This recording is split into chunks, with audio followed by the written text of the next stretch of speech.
الكريم وآله الطيبين الطاهرين أما بعد فقد قال رسول الله صلى الله عليه وآله وسلم بسم الله الرحمن الرحيم حسین منی و انا من الحسین۔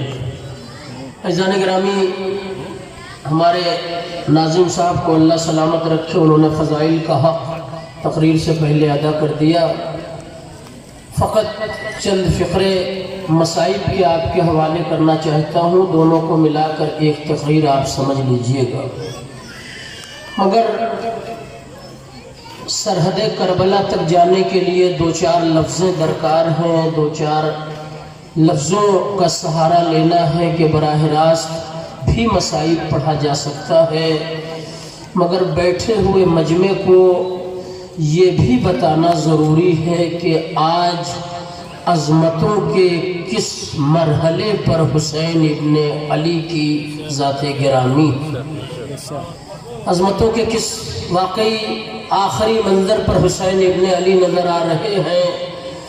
لفظ کے ذریعے سے بات پہنچا دوں کہ بیعت ماننے والا مٹ گیا، بیعت نہ کرنے والا کل بھی زندہ باد تھا، آج بھی زندہ باد ہے اور کل بھی زندہ باد رہے گا۔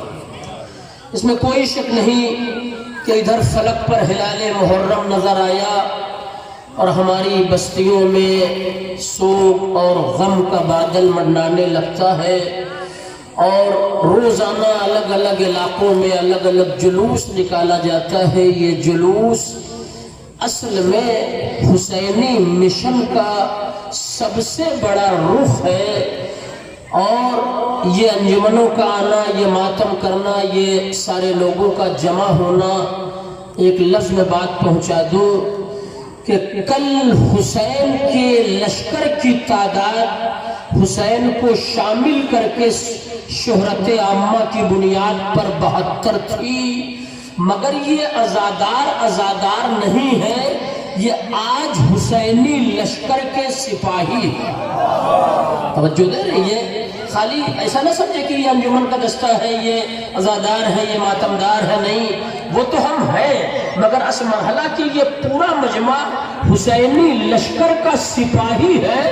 اب اگر طے ہو گیا کہ یہ ماتمدار حسینی لشکر کے سپاہی ہے، تو کل حسین کے ساتھ چاہے 72 رہے ہو، آج حسینی لشکر کے مقابلے میں دنیا میں کسی قوم کے پاس نہ سپاہی ہے نہ لڑنے والے۔ جزاک اللہ حیدری زندہ باد، زندہ باد، زندہ باد، مردہ باد، مردہ باد۔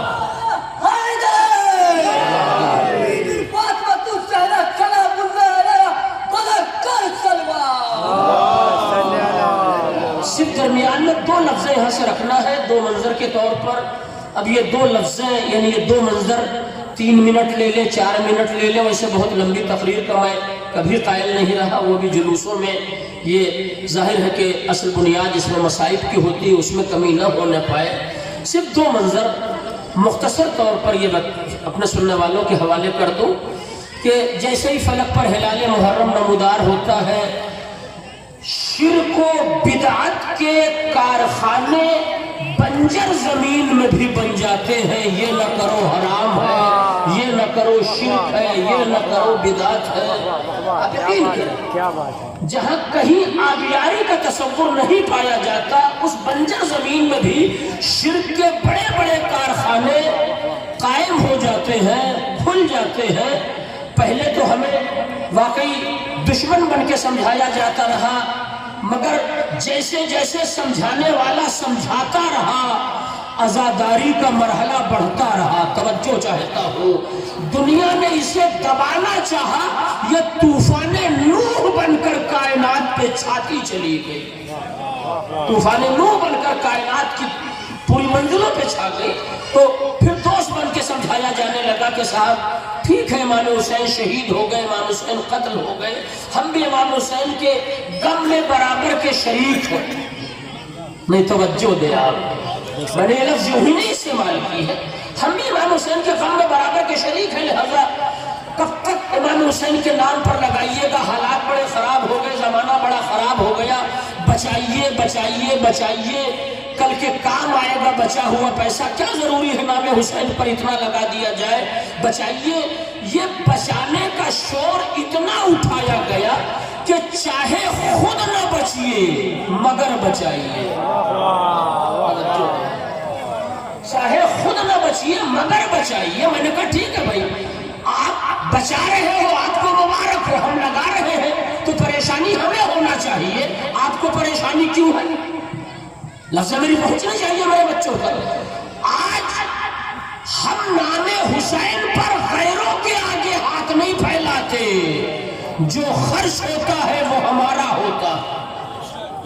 تو ہم سے کہا جاتا ہے بچائیے بچائیے, کب تک لگائیے گا, زمانہ خراب ہو رہا ہے, پیسے کی ضرورت پڑے گی, آپ بچائیے. میں نے کہا ٹھیک ہے, مسئلہ کیا پریشانی ہے؟ اگر ہندوستان میں 5 کروڑ لگا رہے ہیں تو 25 کروڑ بچا رہے ہیں نا. نہیں, بہت توجہ دے. 5 کروڑ لگانے والے ہیں, 25 کروڑ بچانے والے ہیں, تو اچھی بات ہے. 5 کروڑ لگا رہے ہیں اور 25 کروڑ بچا رہے ہیں, تو بچانے والوں کا اوسط زیادہ ہے, لگانے والوں کا اوسط بہت کم ہے. میں نے کہا ٹھیک ہے, آپ بچا رہے ہو, آپ کو مبارک ہو, ہم لگا رہے ہیں تو ہماری جیب خالی ہو رہی ہے. مگر جب بچانے والے اور لگانے والے کو ایک منظر پر جمع ہوتے ہوئے ہم نے دیکھا, تو جو قوم بچا رہی تھی وہ 25 لاکھ سے آگے نہ بڑھ پائی, جو لگا رہی تھی کربلا نے 2 کروڑ.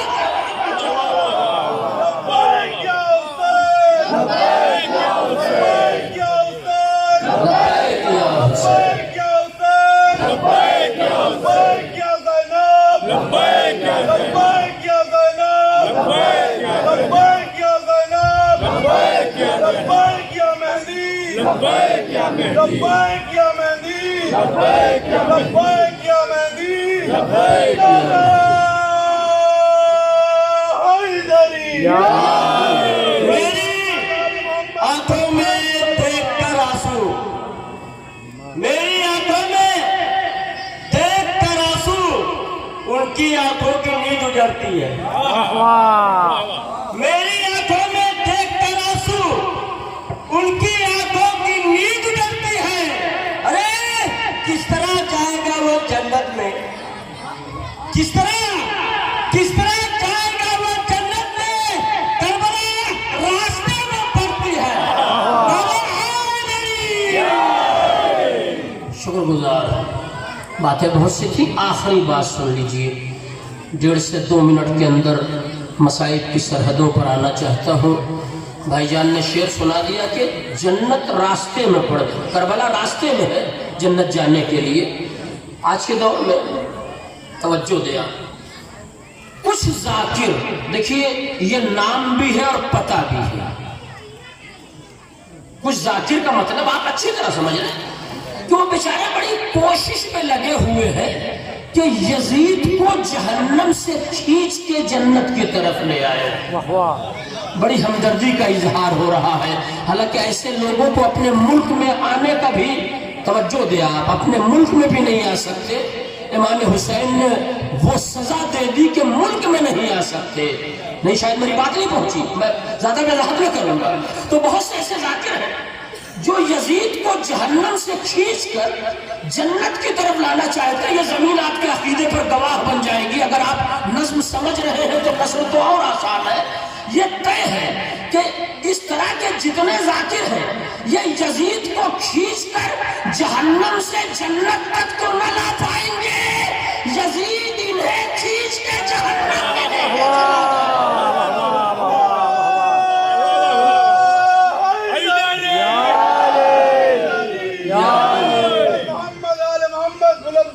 چلا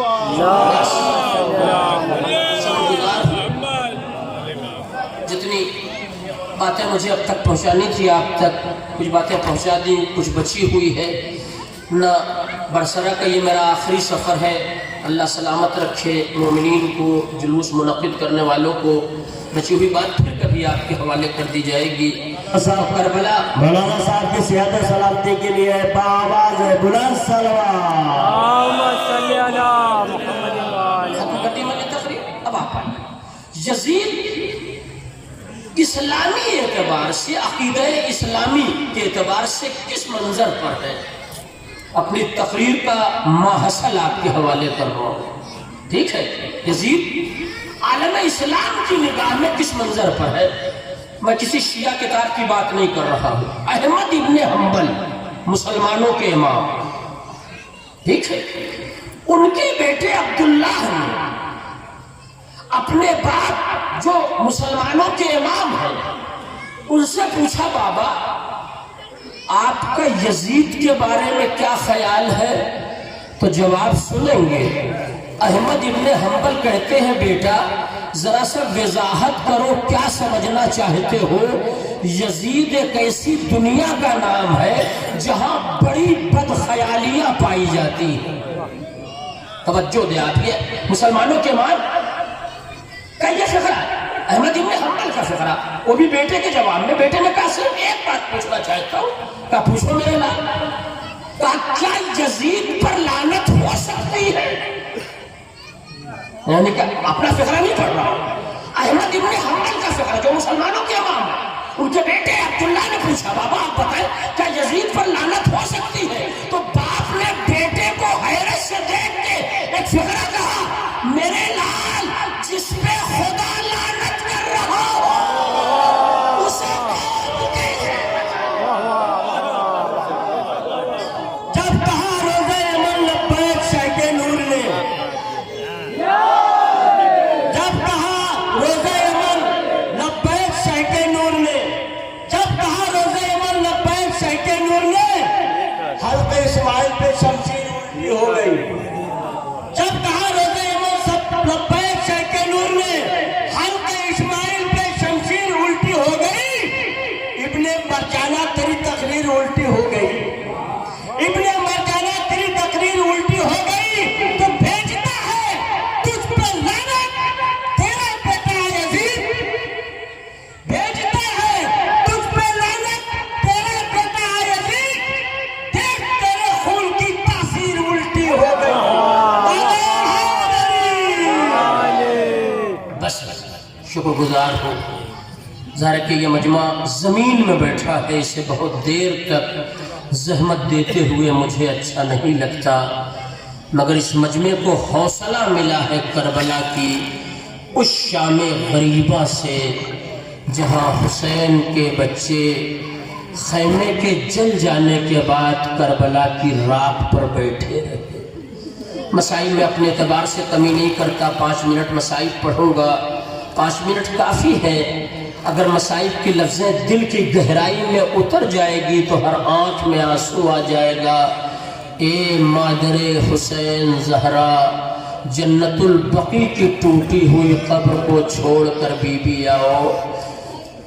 اس غریب بستی میں آپ کے لال کے سوگوار جمع ہے، ان کے بچے سلامت رہے، ان کا گھر سلامت رہے، ان کا کاروبار سلامت رہے۔ مجھے نہیں معلوم کہ جلوس کا آغاز کتنے بجے ہوا، مگر دوپہر سے پہلے غالباً ہو چکا تھا۔ اس وقت سے میری مائیں اور بہنیں، میری بیٹیاں آغوش میں ننھے ننھے بچوں کو لے کر شہزادی رباب کو ان کے لال اصغر کا پرسہ دینے کے لیے حاضر ہیں۔ میں یہ بھی دعا کرا دوں، شہزادی آپ دعا کر دیں کہ میری بچیوں کی گودیاں آباد رہیں، میری بہنوں کی گودیاں آباد رہیں۔ یہ مجمع جو میرے سامنے بیٹھا ہے اسے طول عمر ملے، ان کی اس بہترین عبادت کو اللہ قبولیت کا شرف عنایت فرمائے۔ یہی سے مسائل کے لیے وہ لفظ معین کرنا چاہتا ہوں کہ ایک منظر پر مجلس مکمل ہو جائے۔ یہ مجمع خاک پر بیٹھا ہے، صرف اتنا پوچھنا چاہتا ہوں کہ شام غریبہ میں جب زینب نے سکینہ سے یہ کہا بیٹی نشیب سے واپس چلو، تو بچی نے تڑپ کے پوچھا پھوپھی اماں کہاں چلے؟ ظاہر کہ ایک ایسا سوال تھا کہ زینب خود خاموش ہو گئی، کہا چلو جہاں خیمے ہمارے تھے ہم وہاں چلے۔ تو بچی نے کہا پھوپھی اماں خیمے تو جل گئے، ہم چاہے یہاں بیٹھے، چاہے جلے ہوئے خیمے کے قریب جا کے بیٹھے، اور یہاں میرے بابا کا لاشا ہے۔ اے عزاداروں رونے والوں، وہ سکینہ کربلا میں رات بھر خاک پر بیٹھی رہی، ابھی یہ دستہ نوحہ پڑھ کر اپنے گھر واپس جائے گا، ظاہر ہے اسے آرام دہ بستر مل جائے گا۔ بستی کے لوگ جلوس تمام کر کے اپنے اپنے گھر جائیں گے تو آرام دہ بستر مل جائے گا، بڑے سکون کے ساتھ نیند آئے گی۔ مگر آپ مجھے بتائیں کیا سکینہ کو بھی یہ سکون حسین کی شہادت کے بعد کبھی ملا؟ نہیں، یہ بچی شام کے قید خانے میں تڑپ تڑپ کے مر گئی، اسے سکون میسر نہ ہو پایا۔ کربلا کی تاریخ میں جتنے لوگ بھی ہیں، سب سے زیادہ اگر کسی کا مصائب ہے تو وہ حسین کے سینے پر سونے والی سکینہ۔ جزاک اللہ۔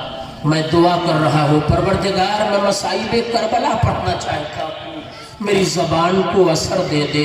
مجمع رونا چاہتا ہے مگر پہلے زبان کو اثر ملنا چاہیے، تب لفظ دل کی گہرائیوں میں اتریں گی۔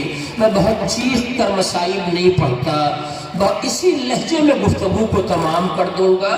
آپ یقین کریں سب سے زیادہ مصائب جس بچی نے برداشت کیے ہیں وہ حسین کے سینے پر سونے والی سکینہ ہے۔ میں دو منظر آپ کے حوالے کروں، دونوں میں حسین کی بیٹیوں کا تذکرہ ملتا ہے۔ ایک منظر وہ ہے جب یہ قافلہ مدینے سے چلا تھا تو بیمار صغرا بے قرار ہو کر کبھی چچا کے پاس آتی، چچا آپ بابا سے کہہ دے مجھے ساتھ لے کر چلے۔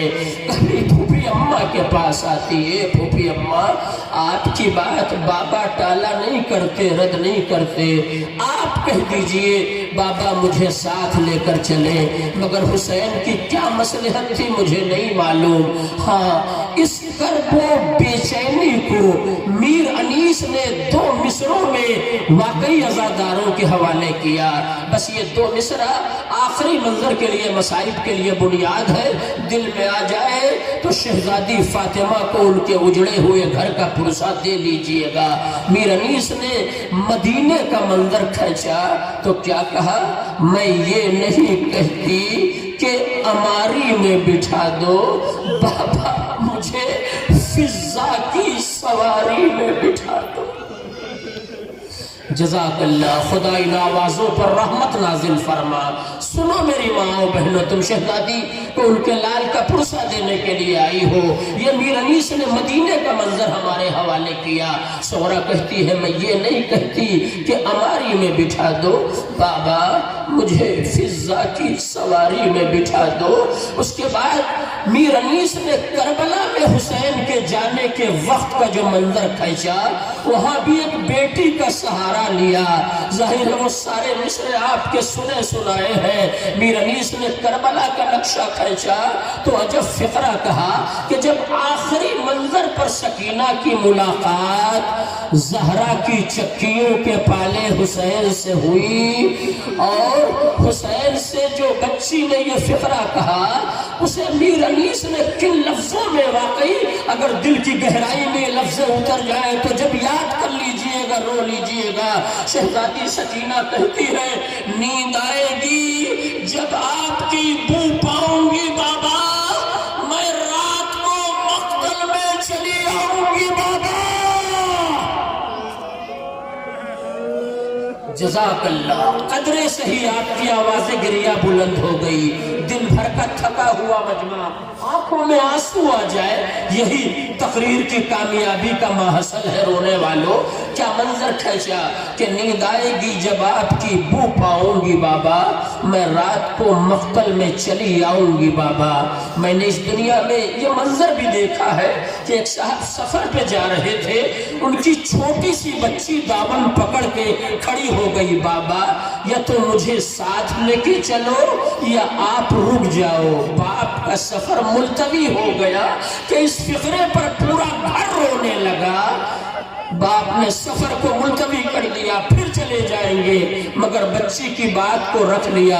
میں نے پڑھ دیا، آپ نے سن لیا۔ اے عزادارو، جب میر انیس کی لفظوں کے بعد کہ نیند آئے گی جب آپ کی بو پاؤں گی بابا، میں رات کو مقتل میں چلی آؤں گی بابا، تو اس کے بعد حسین کہتے ہیں میری لاڈلی سیدانیاں باہر نہیں نکلتی۔ کہا اچھا بابا جا رہے ہو، آخری بار مجھے کلیجے سے لگا لو، اللہ تمہاری بچیوں کو سلامت رکھے۔ فاطمہ کا لال کربلا کی جلتی ریتی پر لیٹ گیا، آؤ سکینہ میرے سینے پر آ جاؤ۔ بچی باپ کے سینے پر سوار ہو گئی، مگر مقتل کہتا ہے کہ اس کے پہلے جب بچی باپ کے سینے پر سوتی تھی تو ان ہاتھوں کو باہوں کو گلے میں ڈال کر سوتی تھی، مگر آج کربلا میں جب بچی باپ کے سینے پر آئی تو باہوں کو گلے میں نہ ڈالا، ننھی ننھی ہتھیلیوں کو یا ننھے ننھے ہاتھوں کو باپ کے رخسار پہ رکھ کے کہا بابا اگر اجازت ہو تو ایک سوال کر لوں۔ حسین نے تڑپ کے کہا بیٹی جلدی پوچھو، وعدہ طفلی کے ادا کرنے میں تاخیر ہو رہی ہے۔ اے عزادارو سنو، تڑپ جاؤ گے، تقریر ختم ہو گئی۔ حسین کہتے ہیں بیٹی پوچھو کیا پوچھنا چاہتی ہو؟ تو بچی نے بہت مایوس ہو کے پوچھا بابا کیا آپ کے بچنے کی کوئی سبیل ہے بابا؟ جزاک اللہ، ختم ہو گئی تقریر۔ بچی کہتی ہے بابا کیا آپ کے بچنے کا کوئی راستہ ہے، کوئی طریقہ ہے، کوئی سبیل ہے؟ حسین نے کہا ہاں میری لاڈلی ایک راستہ ہے۔ بچی نے تڑپ کے کہا بابا جلدی بتائیے کون سا ایسا راستہ ہے جس سے آپ کی جان بچ جائے گی؟ میں نے کہا نا تقریر مکمل ہو گئی۔ حسین نے کہا بس ایک راستہ ہے میری لاڈلی، میں یزید کی بیعت کر لوں۔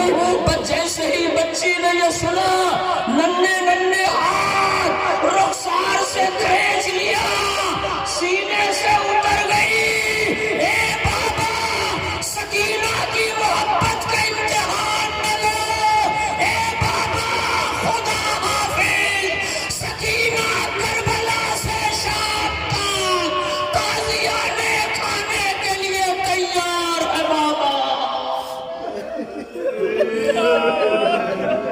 وَسَيَعْلَمُ الَّذِينَ ظَلَمُوا أَيَّ مُنقَلَبٍ يَنقَلِبُونَ إِنَّا لِلَّهِ وَإِنَّا إِلَيْهِ رَاجِعُونَ۔ ماتم حسین۔